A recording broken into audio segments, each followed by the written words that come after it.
It's Cookie Lab.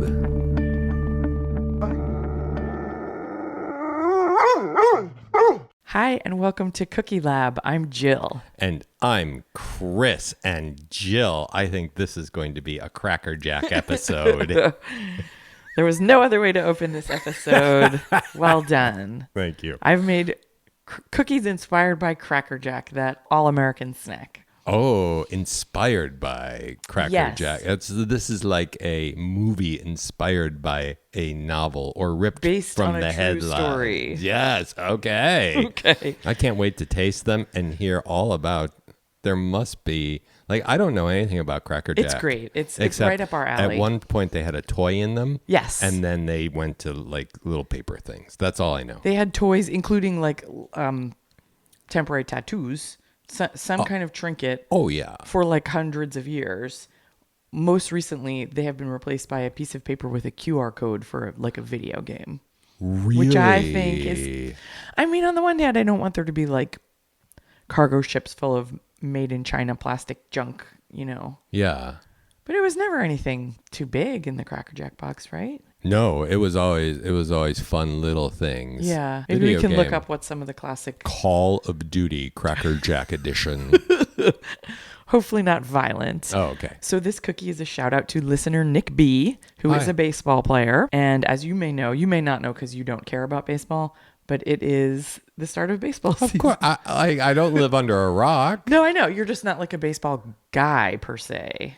Right. But I am a baseball gal. I know that thus the baseball hat. Yeah.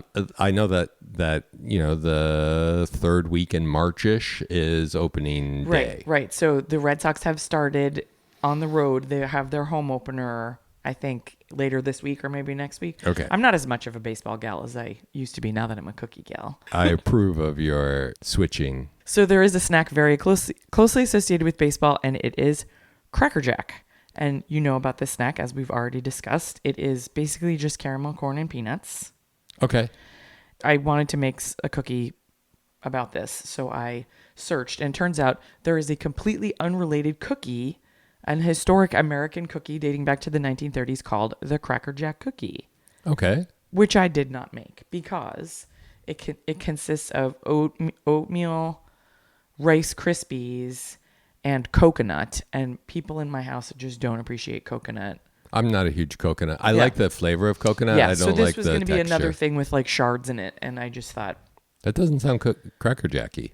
no, it's totally unrelated to the snack. Oh, okay. I believe it was invented right after Rice Krispie cereal came out. Okay. Now, you know, everyone loves Rice Krispie treats. This was maybe like the first attempt to Use it in a make cookie. a treat. Yeah.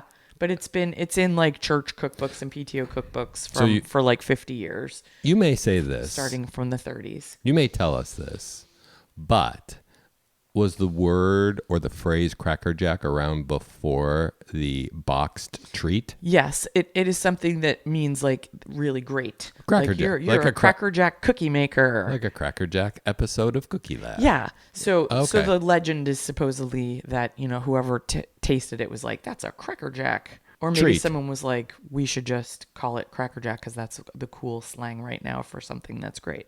Okay. But We I'll don't tell you what I know. All right. Tell me.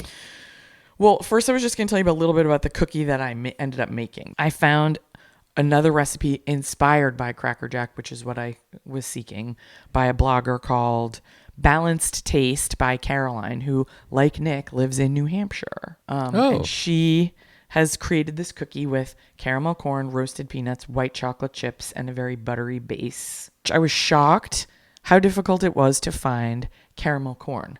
I had to go to 3 stores. Really? Yes. You go into the snack aisle and there's 10 different flavors of popcorn and none of them is just caramel corn. How much caramel corn did you need? 5 cups. That's a lot. I know. And only half a cup of the peanuts. So I did eventually find some caramel corn at a local grocery store here, Donnellan's. What aisle was it in? This one was different. It was a smaller pouch. It was Werther's brand, so it's a caramel brand, not a popcorn brand. I think it was maybe In the with candy? the candy, maybe. Oh, I that's can't crazy. remember. But I bought unsalted, unroasted peanuts and roasted them in my oven, took them out and incorporated butter and salt. So they're like freshly roasted peanuts. chopped them up. Wow, you And then roasted your own peanuts? Yeah, I mean, it was not difficult. I am put them in the impressed. oven. You are my hero. And then You're like, you could have your own. Now you could sell them outside your house. Fresh roasted peanuts. well, that's what I did too.